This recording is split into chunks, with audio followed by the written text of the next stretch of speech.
Okay, now kids, wait lang. Hands up na lang. So, okay, before we start, by the way, my name is Ate May. I'm your host for this game. So, okay, now what's your name? What? Roel? Roel. How about you? When? Okay. Bilang po. So, okay, now our game this afternoon is mix and match. So, naka-mix na, diba?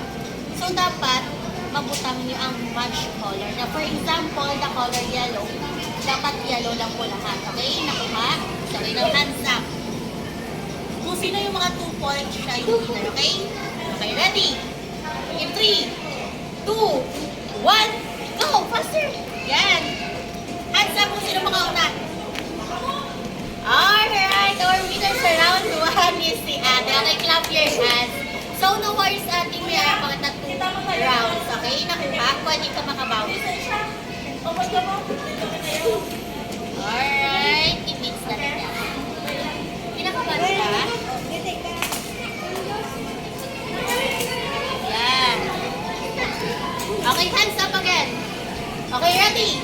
In 3, 2, 1, go! Faster, dali. Hands up kung sino mauna.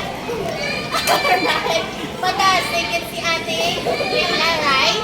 Okay, so now kay siya ang winner. Tatagan natin sa top 5 clubs. And congratulations. Okay, ready? 3, 2, 1. 1, 2, 3, 4, 5. Congratulations. And of course, si Ate Gwen naman